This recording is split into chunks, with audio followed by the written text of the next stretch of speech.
Welcome back, guys. Today we're going to do an unboxing and initial thought of the Parrot Bebop drone. I received this drone for review from SproutUp. I want to say thanks to SproutUp for allowing me to review this device.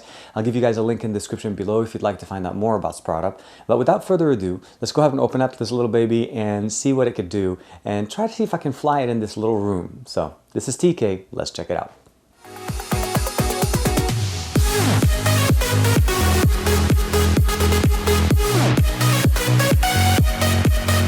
So let's go ahead and do a quick unboxing of the actual unit itself. The box, again, is very small. This model is not the one with the Sky controller, so if you're familiar with the Bebop drone, you're familiar that they have their own setup where you're able to basically have joystick controls with a bigger configuration and, of course, a shield and an extended range for Wi-Fi. This one is just basically the unit itself, so we'll go ahead and turn it to the back. So we'll be able to configure it or at least use it with a tablet or a phablet. I'm going to use my Nexus 6P for control, and it basically will control it and we'll be able to fly it, and basically as long as we have Wi-Fi signal range, we should be good. As far as specifications or what we have actually in the box itself, this is a Wi-Fi enabled version and it is compatible with Wi-Fi A, B, G, and N, so 2.4 gigahertz and 5 gigahertz frequencies. 2 batteries are included in the box, and we're anticipated to have about 11 minutes of flight time per battery.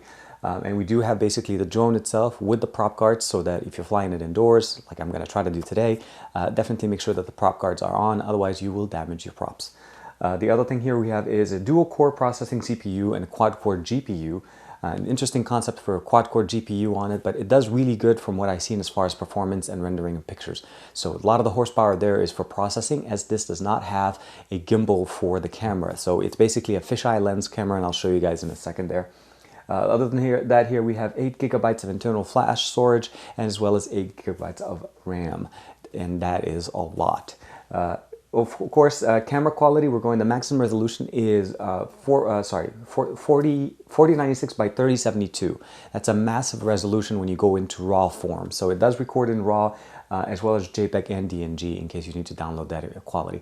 If you do take stills, sometimes what I'll end up doing is just cropping it, and that's what it uses. It actually has a very, very wide, a very big quality of picture, and what it does essentially is for it to pan and give us that ability to change point of view while in flight. It actually crops into the image itself, which is a very nice way to compensate for no gimbal. Last but not least, as far as quality, of course, we have a 1080p 30 frames per second quality for video, and that's basically consistent. So as long as it's flight, it starts recording and it records into the internal storage, and you can transfer that information later on. And of course, the format is MPEG-4 H.264. So let's go ahead and open up the box itself. It's just really exciting here, just to kind of let you guys know. And then right out of the box, they kind of give you the information just quickly. Charge the battery right out of the box. We need to charge the battery, of course, before we start using it. I've kind of already done that, so I'm sorry, I kind of did that in advance. Next thing here, definitely download the application itself. And you can do that on your Android or your Apple device. Obviously, I'm going to use it on my Android device, and it's called Free Flight 3. And the application itself, once you register, once you set it up, it's very simple. You just interface, download the application, and then you have to connect via Wi-Fi to the unit itself. So let's go ahead and open it up, and we'll go ahead and use our nice monitor as a stand. So right out of the box, as I said, charge, connect, and then you can just connect it directly via the Wi-Fi. Sorry about that. The only thing they want to make sure that you're aware of, always make sure that you're in eye contact of the drone, so don't ever fly it in a position where you cannot see. Obviously, even though you have Wi-Fi and you can see through the viewfinder on the device, it's not recommended to lose sight of the drone. Next thing, of course, never go behind other people, as well as don't fly beyond the limit of where it's allowed in the US. I'll definitely make sure to put that hopefully in an annotation right here. And as far as basically, flight, never go around airports or where there's other aircrafts flying. So please be aware, please be safe when you're using it. Don't go over populated areas or major events. That's a little bit counterintuitive, but I understand why. Don't fly when it's raining. And of course, don't fly over bridges and railway stations. So essentially, be safe, play with it, enjoy it, but be mindful of what you're doing.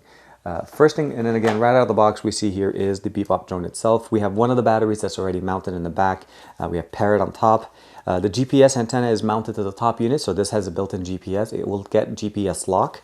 This is just the lens hood. It's mounted here. So this is our 14 megapixel lens. It's a fisheye lens and an aperture of f2.4. So it should perform well, but it's a 2.4 lens, so you're not going to get great shots in the low light. So it's not going to absorb a lot of light. But as long as you have good lighting during the daylight, you'll be great. And of course his AIS, it's basically, it's not OIS, which we would have loved, but it is AIS and it will perform well. From a lot of the sample videos that I've seen online of this drone, it performs quite well. So we're going to put the hood back on. And we have 4 props, the front, back props. They're colored accordingly, of course, yellow for front, back, black going for the back. And then what you end up having is a better orientation when you're flying it so that you know which way your drone is facing in case you're not looking at your viewfinder. Last but not least, we do have an extra sensor at the bottom. This is basically where it kind of uses the sensor built into the unit to find out how far it is from the ground and basically balance itself when it doesn't have GPS lock. When it goes beyond a certain point, of course, this turns off and it starts using GPS for more performance. Side note and a quick tip, if you have one of these and you're going to turn it on, wait for it to get GPS lock before you fly, otherwise you're going to have a little bit of a drift. And last but not least, the battery itself slides out. It is connected via cable, so I'll kind of show you guys here. It's right there. There's the cable right here. You just have to push the button, release it. I'll go ahead and do that here. And the battery itself is released.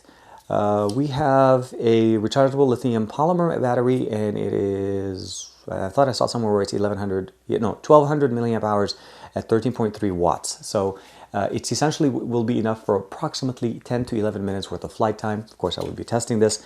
And then, of course, there's some FCC regulation information here. So you just clip the cable back inside, gently push that back in, fit it, and then using the Velcro connections here, you can actually just Velcro the unit back inside. And it kind of just sits right on its side. And we have basically the propellers are there, obviously, and we have some plastic stops here to be able to help it just kind of land where it needs to be. And then here we have just basically some connections at the back. Overall, looks very nice. Let's see what else we have in the box. We have universal plugs. This is for the charger itself. So we'll be able to charge a unit. This is the external charger, the additional battery. Slide it in, charge. We have the prop guards. And this is pre-registered, so this is something that we always need to make sure if you're flying a drone anywhere in the US at this point, it is required for you to register. So this is registered and it is actually mounted on one of the prop guards. So I will be flying this with the prop guards on side because of this. And we get, of course, 2 of them. We have the micro USB cable to charge, data transfer. You charge the battery outside. And this is the prop guard removal tool. So you use it to be able to prop open and remove the prop guard and replace it. And they do, I'll show you guys real quick. Here, they provide us with an additional set of 2 extra set, actually an additional set. So 2 additional blacks and 2 additional yellow props, so we can use that. Other than that, it's pretty much it for the box. Not much as far as the overall, kind of setup. I'll put that back here just so we can kind of cover what we have. Just kind of an initial thought right out of the box. I had the opportunity to basically power it on when I first got it because I assumed there was some power in it and some juice, and it kind of just, right out of the box, it's surprisingly easy to fly. I mean, I've flown other quads before, and this is probably why I'm a little bit comfortable using it. But having the video feed be so quick, no lag, right out of the box was just really, really nice. I flew it a little bit around the house and just basically kind of see how it is. I have not had enough time to play with it outside. But definitely, I have a really long weekend coming up this weekend because of the President's Day holiday that we have here in the US. So I will be getting a lot of flight time on this. Definitely excited about that part. But other than that, it feels pretty solid. Takeoff and landing is pretty automatic. You can actually control the takeoff and landing if you'd like. But the application itself gives you the ability to basically just really lift off and land, and it's pretty quick. I like the setup, I like the structure. I just want to see basically how it's going to perform and how well I'm able to use it. There is an in-app purchase I noticed when I first set it up for the flight plan. This is where you'll be able to basically predetermine a flight plan for where you are and use it. I'm debating if I'm going to be willing to basically pay 20 bucks to try it out, mostly because, and nothing against the application, this is a review unit, so I don't actually get to keep this. And I'm not sure if I want to spend $20 for something to play with over the weekend, so I'm going to debate that. If I do, I'll let you know. Other than that, really, really nice, really excited. Look forward to some videos from me, a lot more footage from the actual camera itself. I'm going to try to see if I at least getting it every day, some flight time. Excited. Thanks for SproutUp for sending me this unit for review. Just really, really nice. Definitely a really nice setup hardware. I like the color scheme. It looks really cool. So I will see you guys soon. Like and subscribe as usual. Let me know in the comments what you guys think. And You know, at this point, you're seeing that obviously it's flying in my office. I will see you guys. Have fun, be blessed, and I will see you next time.